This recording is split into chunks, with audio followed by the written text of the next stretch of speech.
Alright, in this video I'm going to finish up our notes on trapezoids and kites. So in the previous video I finished up with trapezoids, needed to come back at a different time and wrap it up and talking about kites. Looking forward to it, so let's talk about what a kite is. Okay. A kite, I don't know if we're all familiar here with the kites that we fly in the air and what they look like. And the kites that we fly in the air usually look like this. And they got this tail that sticks back here oftentimes, and this string that's coming down. Okay, but when we talk about geometrically a kite, we're talking about a specific type of quadrilateral. And what has to be true about it? Okay, we need this side congruent to that side, and this side congruent to that one. Okay, so what would be our more formal definition here? Well, notice we've got two pairs of congruent sides.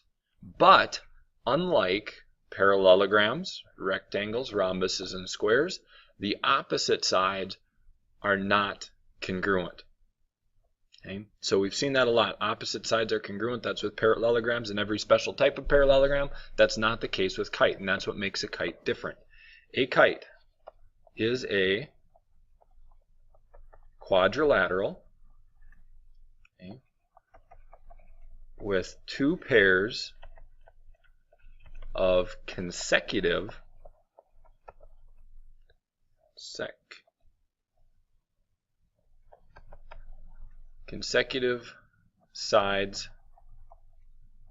congruent, where opposite sides are not congruent.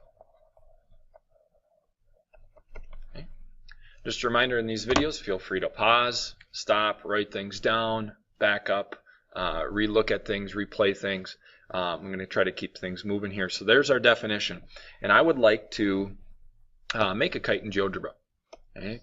And the best way that I can think of doing that is using a couple circles. Okay, let's make one circle here.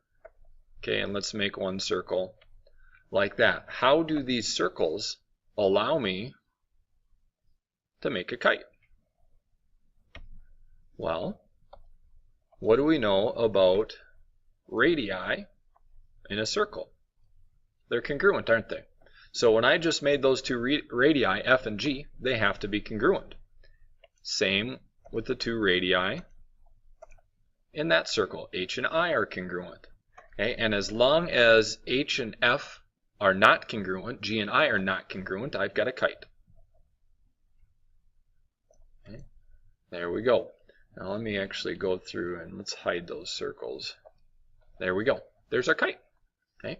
Now, what are some things that we know are true about kites? Got a couple theorems for you. Okay. The first one is that if a quadrilateral is a kite, then its diagonals are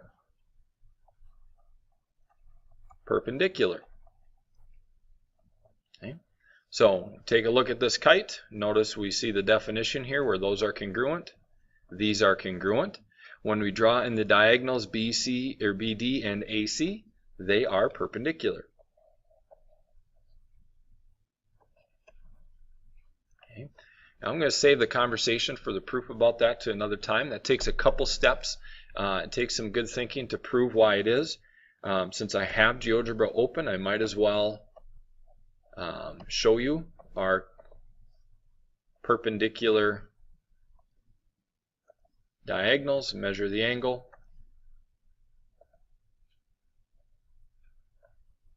Oops, missed that. Put a point there. That'll probably make it easier. And there's our right angle. Okay. Even as I change my kite,